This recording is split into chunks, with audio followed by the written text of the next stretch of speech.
Ladies and gentlemen, I introduce to you Dr. Maryam Isaka Kriese. Thank you.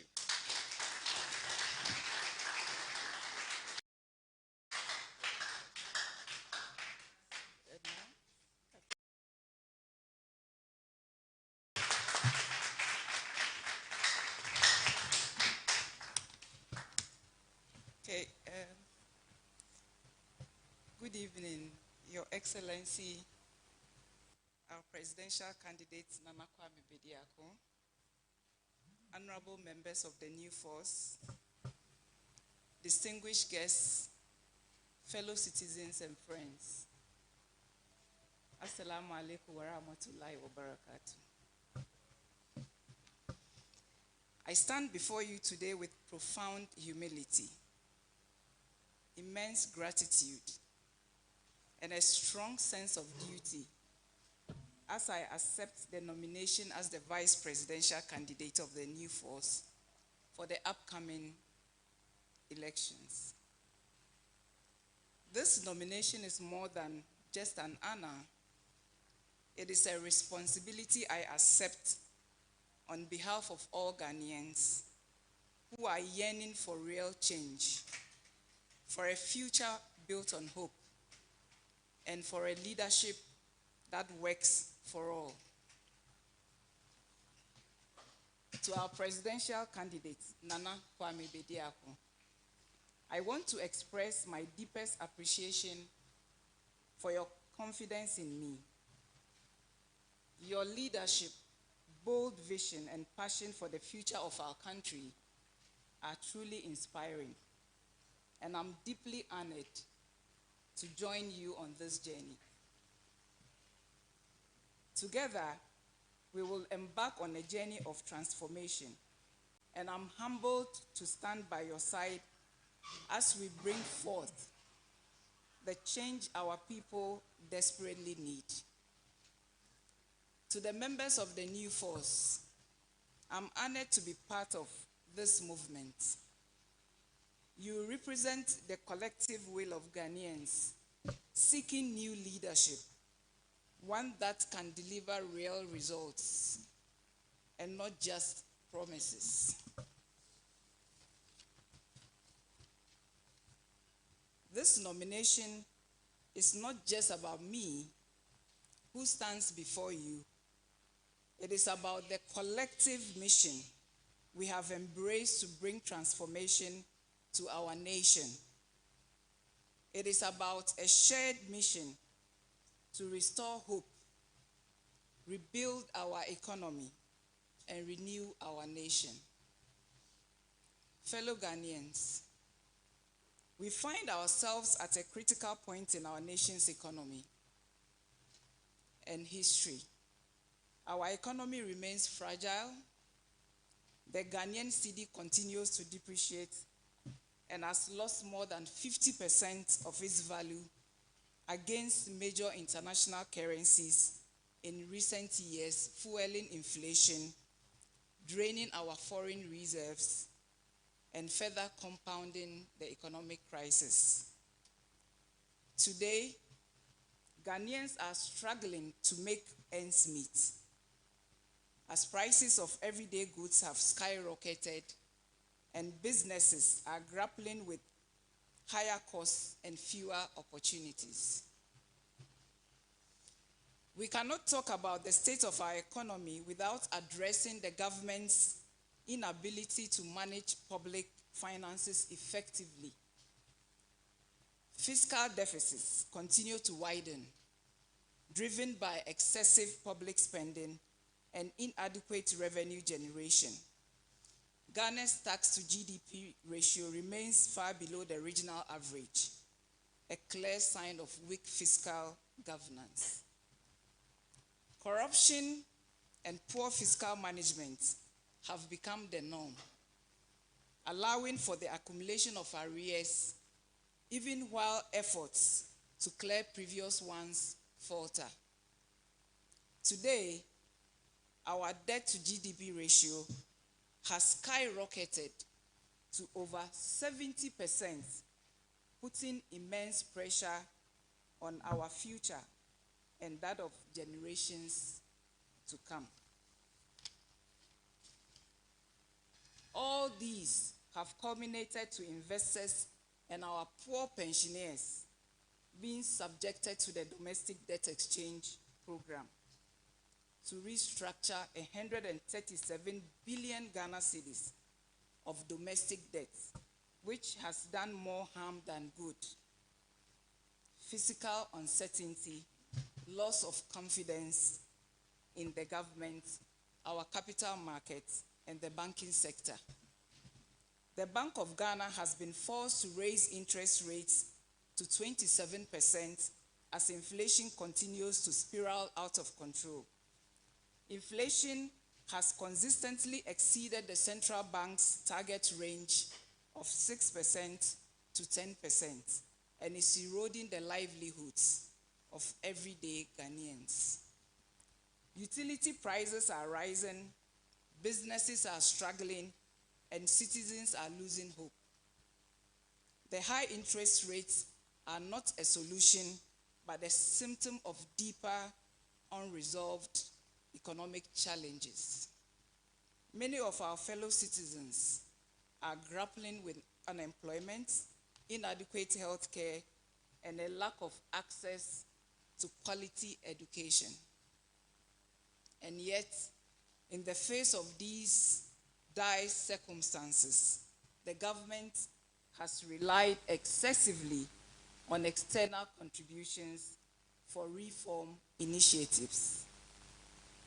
This over-reliance on external solutions reflects a lack of political will, strategic foresight, and ownership. It shows that those entrusted with leading our country lack the resolve to design and implement homegrown solutions for Ghana's unique challenges. As if that weren't enough, corruption continues to cripple public administration. Weak accountability systems have allowed corruption to fester, eroding trust in government, institutions, and compromising the delivery of essential services. The result is a Ghana that lags behind in infrastructure, education, healthcare, and governance, despite potential of our nation.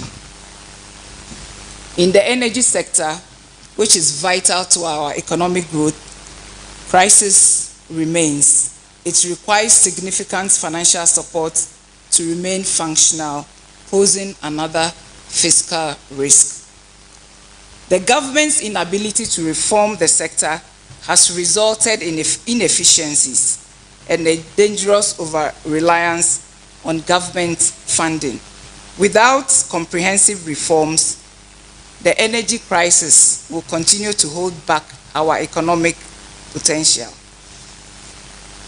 But we, the new force, are here to say it doesn't have to be this way. The time has come for real leadership. Leadership that prioritizes the welfare of every citizen. Leadership that is unafraid to tackle the pressing issues of our time with boldness and vision. We are here to offer a new vision, a vision that brings real solutions to these pressing problems. The new force stands as a beacon of hope for all who believe that our country can do better. We believe in a government that works for everyone, not just a privileged few. We believe in policies that create jobs, reduce poverty, and provide opportunities for every Ghanaian to succeed, no matter where they come from or who they know. We believe in a future where our economy works for everyone, not just a few. A future where our currency is stable, inflation is controlled, and the average Ghanaian can thrive. The new force is built on the foundation of fiscal discipline, transparency, and accountability.